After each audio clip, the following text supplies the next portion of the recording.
Salve, salve galera, tudo bem? Professor Alencar na área para fazer uma aula hoje muito especial. A gente vai falar de 5 obras de literatura que podem também te ensinar história. Fique comigo até o final desse vídeo, porque eu tenho certeza que vai valer a pena. Vem comigo então, bora lá, porque literatura é com Alencar.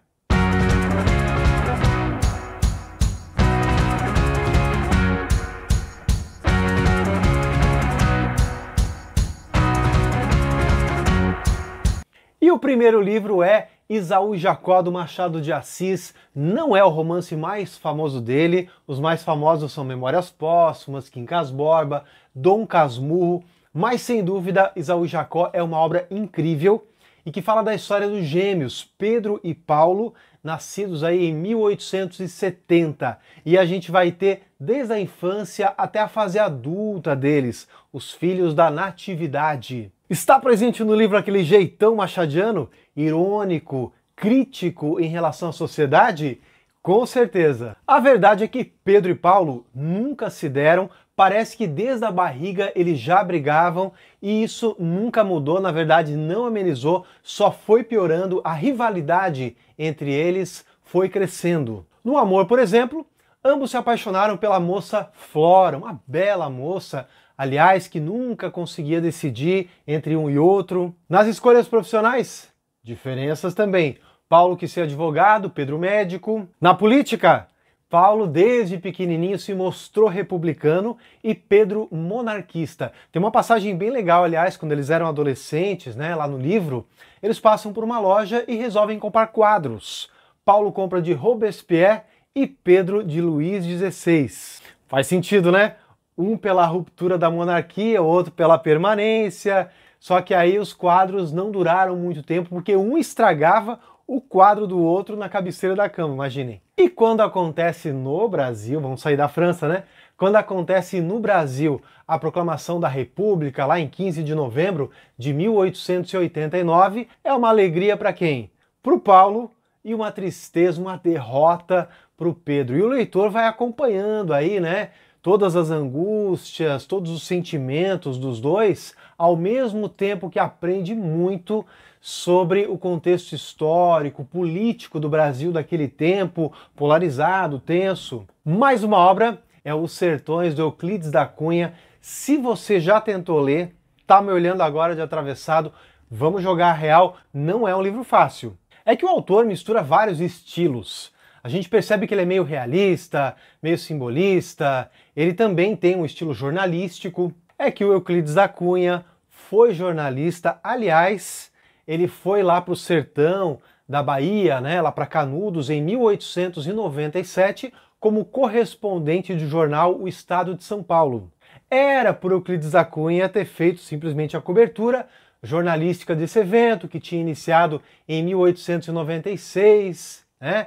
A gente conhece a história do Antônio Conselheiro e seus seguidores que ocuparam uma fazenda lá no interior da Bahia. Só que o governo federal, em determinado momento, não vai mais permitir aquele ajuntamento e vai mandar 4 expedições para desfazer Canudos. Essas 4 expedições históricas são contadas de um jeito muito profundo, muito detalhista pelo Euclides da Cunha na terceira parte do livro, que é A Luta.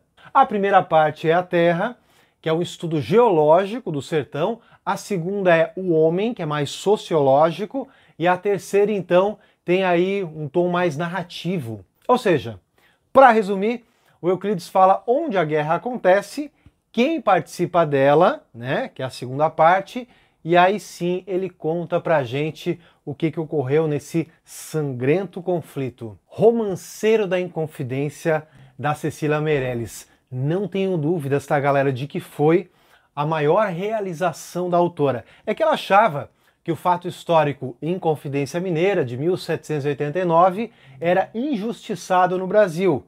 Tinha pouca coisa, pouca informação. Ela resolveu então fazer justiça com as próprias mãos. Durante 10 anos, você acredita nisso ou não?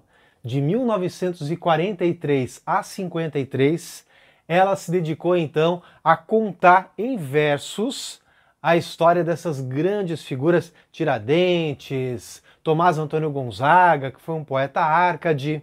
A gente sabe que a Inconfidência, a Conjuração, foi uma movimentação que enfrentou a coroa portuguesa, que a partir da segunda metade do século XVIII começou a explorar muito, a aumentar muito os impostos aí em relação à colônia, né, em relação ao Brasil. Mas sabemos que a Inconfidência não deu certo.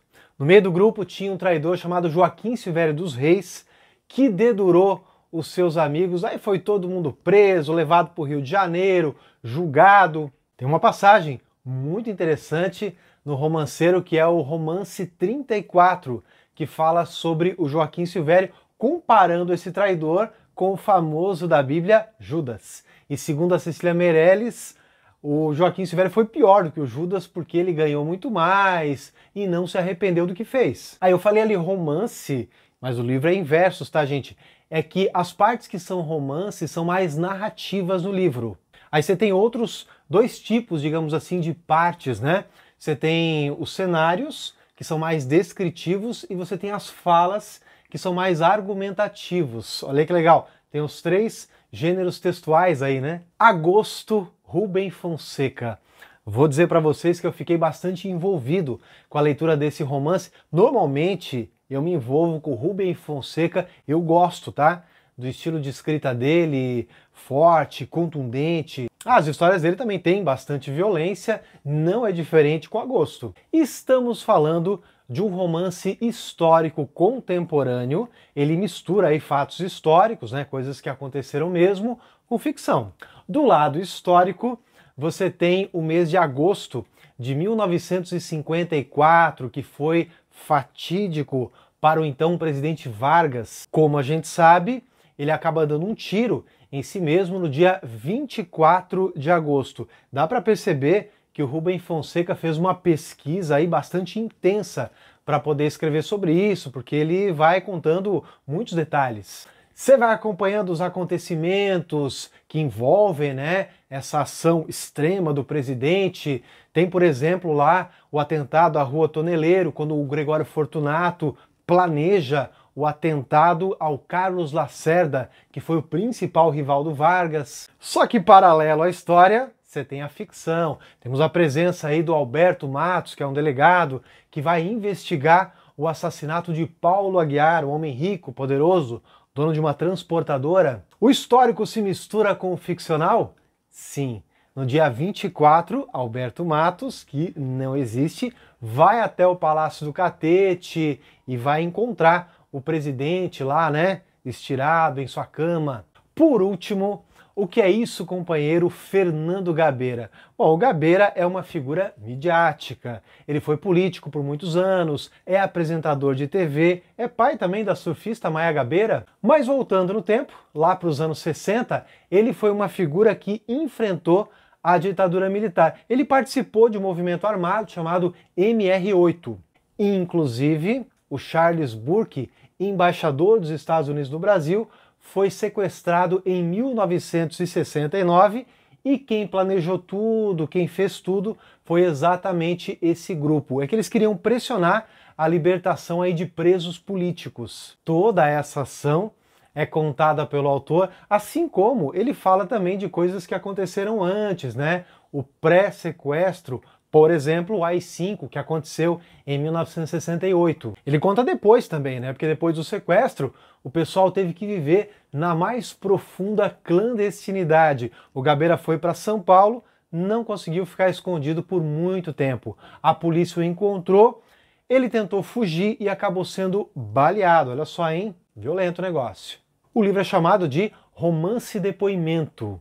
Ele é narrado em primeira pessoa pelo próprio Gabeira. Então a gente tem aí as experiências muito íntimas, muito pessoais dele, tem bastante detalhe, então é muito fácil você se envolver na leitura. A gente mergulha de cabeça no fervo que era o Brasil, lá daquele tempo, anos 60, 70. Agora pensando bem também, né? Reflete aqui comigo, quando é que o Brasil não foi um fervo? Eu acho que desde 1500 a coisa nunca foi muito tranquila, não. Ah, só um detalhe. Vocês sabem que nos anos 90 o livro virou filme. Em 1997, inclusive, o que é esse companheiro concorreu ao Oscar de melhor filme estrangeiro.